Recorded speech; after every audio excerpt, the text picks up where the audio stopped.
Wisconsin DNR. Oops, I skipped ahead.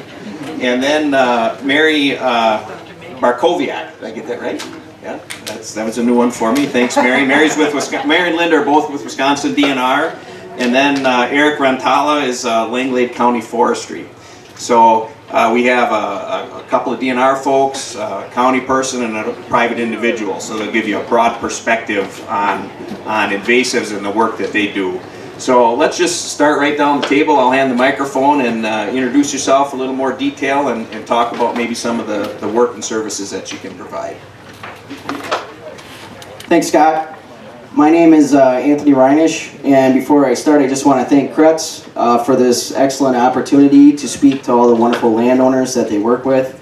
Again, this is a great platform to be able to come and speak at, and it's always been a fun day. I really enjoy the Forestry Festival that they put on here, so thank you to Kretz Lumber for inviting me out and having me here today.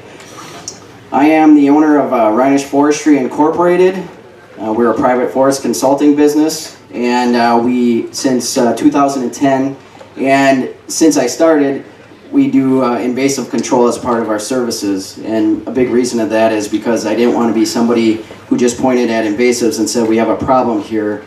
I wanted to do something about it and try and make a more healthy and vigorous forest. I have a couple of employees with me today. They're great young foresters. Nick Holmes. Nick, we're celebrating 3 years with Reinisch Forestry that he's been with us, so I'm real happy to have him on board. As well as Steve Barksey, and Steve's been with us for a year and a half now. Two excellent, sharp young foresters, and I have to point out as well, this past summer we had 2 summer interns, and one is in the audience, Aaron Cohn. He is a another sharp young forester. He's wrapping up his education at UW Stevens Point, but an excellent young forester. I'm based out of Fremont, Wisconsin. A lot of the work we've done has been in Wapaka County, Portage County, Shawano, Outagamie, Washera, Adams. I have a good buddy in southeast Minnesota, so we've gone over there as well to treat invasives.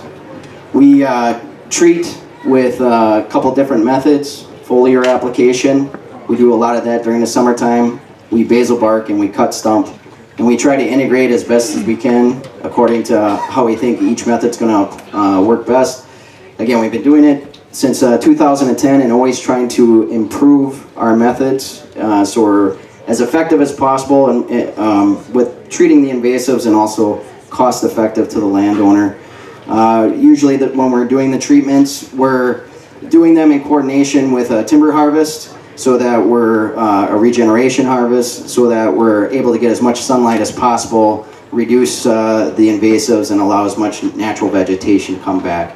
Some of the invasives we treated: garlic mustard, honeysuckle, buckthorn, autumn olive, oriental bittersweet, a little bit of that. Over on the west side of the state in the southeast Minnesota, they get a lot of multiflora rose. That is horrible. I think that's about the worst one we dealt with. That'll stick into you no matter which way you come at it. But it's definitely, again, our goal is to try and improve the forest any which way we can, so that's why we do that. And then the other thing about myself is I'm also a full-time faculty member with Fox Valley Technical College in Appleton. We have a Natural Resources Associate's degree. It's a great program. We cover all natural resource aspects: waters, fisheries, soils. I cover forestry and ecology, and I bring what we do in the consulting business. Use that knowledge and bring that to my students. What's really nice about the associate's degree is it gives the students a nice option. If they get done with their program, usually 2.5 years, and if they want to go into the workforce, there's a great number of jobs in natural resources with the associate's degree, but we also have an articulation agreement with Stevens Point. So if they want to continue their education, they can do that. So it's really nice that way. And one thing I got to point out, again, thanking Kretz, we got a great relationship with Al Keppel, just as Scott was stating. He welcomes us up here. And, with this being, kind of a big celebration for Al as well, I don't see him, but he is an alum of Fox Valley Technical College. Back when he went through the program, apparently they studied the effects that dinosaurs have on tree regeneration. Some pretty interesting stuff there. Last year I did nominate him for Alumni of the Year. He didn't get it though, but we'll try that again this year. So again, thank you, Kretz, for having me out here.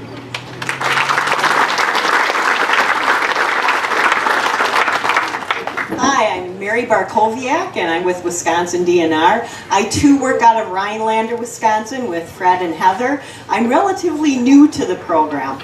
I just started there about 4 weeks ago. So I'm filling in for Bernie Williams today, but I have a lot of background in invasive species as well as forest and forest ecology. I'm an alum from UW-Stevens Point, and have worked for the past 2 years as an invasive species specialist statewide for organisms in trade. So that somewhat relates to the forestry business because I worked with nurseries and loggers and anyone who might come in contact with invasives that are sold. And so it's a great background. Worked closely with the nursery inspectors trying to find out what's for sale in Wisconsin.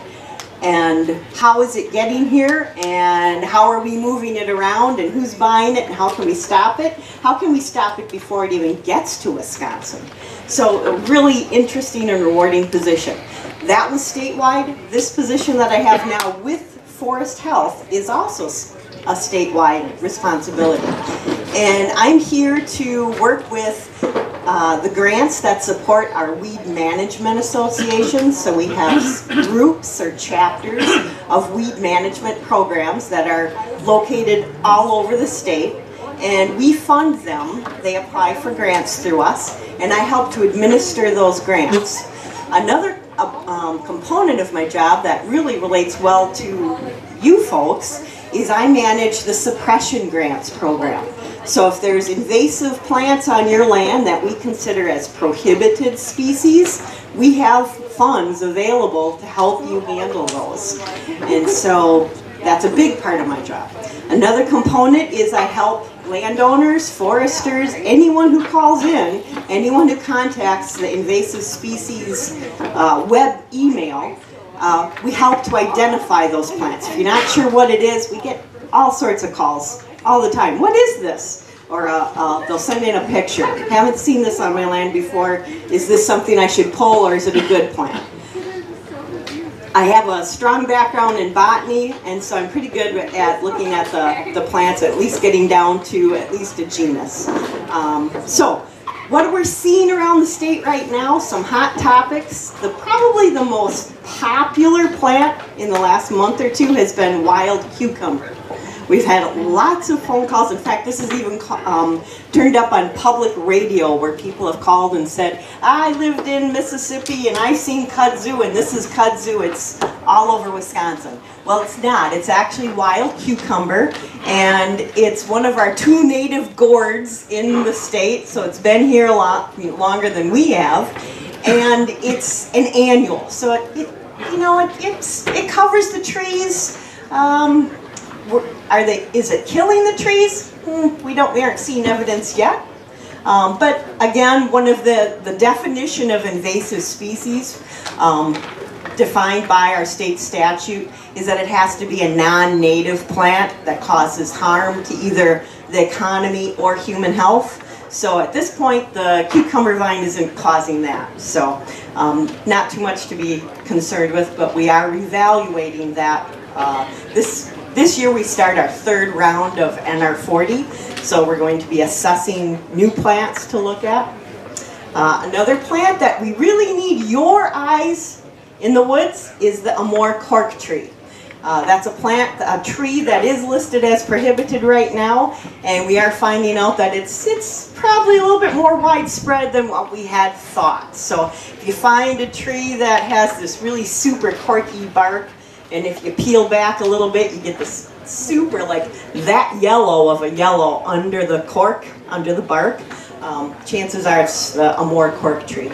So we need to know where that is. Other hot topics, I guess, are barberry and buckthorn and honeysuckle. And I would say that barberry is right up there with the multiflora rose. Gosh, you can walk through raspberry and blackberry and you go, ugh. But when you walk through barberry, holy cow, it eats your pants, right? If you want to get hunters' attention, you talk about barberry because it really causes some issues in the woods. But there are controls. We can control it with the use of pesticides, so it's not completely beyond reach. We also have issues with Japanese knotweed right now, and that's another one that is blooming right now along with the wild cucumber. In fact, I bet you the Kretz folks can weigh in. That hedge back there behind the logs, behind the trucks, that's Japanese knotweed. So you can, it's a chore to take care of. And different than the cucumber vine, this is a perennial plant that has a lot of muscle. And this guy busts through asphalt and foundations and cement, so this one can cause a problem. So you're going to want to do your best to keep that one out of your woods. Also, we have jumping worms. Everybody, I'm sure, is anxiously waiting to hear about jumping worms. Bernie tells me that we will be updating our distribution maps at the end of the growing season. This year, because of all the rain we've had, that's part of the reason why the wild cucumber has done so well, is because we've had a super moist summer. So our growing season has been really wet. Cucumber vine loves moisture. No, it doesn't like to float around in ponds or rivers, but it really likes wet feet. This Japanese the jumping worms don't like that much water. And so that's actually the really wet summer seems to be helping out along the jumping worms and even the Eurasian earthworms that we have throughout the state. So the distribution maps will be updated later this year, and there is ongoing research at the UW, or the Madison UW Arboretum, using some fertilizers, a fertilizer called Early Bird that had been used previously on golf courses to control worms.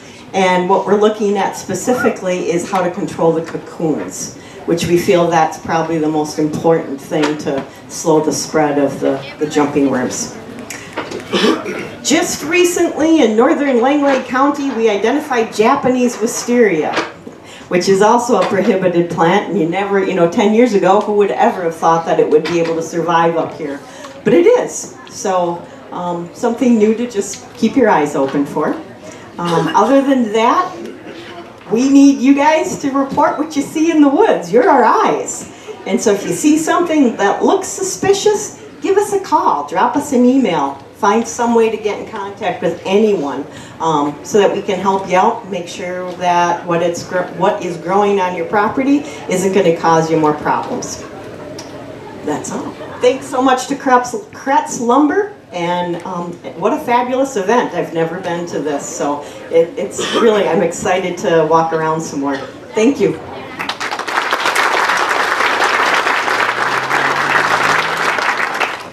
Hi, I'm Linda Williams. I am a forest health specialist with the Department of Natural Resources. For about 18 years I was located in Green Bay. For the last year I have been located in Woodruff. I've been to this field day a handful of times, and it's wonderful every time, so I'm glad to be back again. Wanted to highlight just a few of the forest health issues that we've been seeing, as well as talk about a couple of the important invasive species that we deal with. One of the things that happened this spring was that we started getting lots of calls from people, lots of reports, lots of concern that their spruce were dying. And they said, oh, all of the bottom branches, they're losing their needles, the branches are bare. And what that is a fungal needle disease called Rhizosphaera needle cast and Stigmina needle cast working together. Last year, if you remember, we had a lot of rain all year long, all throughout the growing season. And there were multiple infection periods for the needles to become infected with Rhizosphaera or Stigmina. So the needles became infected last year. They started falling off very rapidly this spring. So we did start to see quite a bit of that. Now, unfortunately, as Mary mentioned, we've had a lot of moisture this year as well. So it will also be a banner year for Rhizosphaera and Stigmina this year, and the results of that will not show up until next spring. So your spruce will be hit hard again. If you have some yard spruce that you want to treat, there are some options, so see me afterwards. I can give you some more information on that. Another issue that we had related to weather events was we had a long winter. I don't know if anyone remembers it, but it was a long winter. And I'm a winter person. I love winter. This was the first winter I remember saying, okay, it can wrap up now.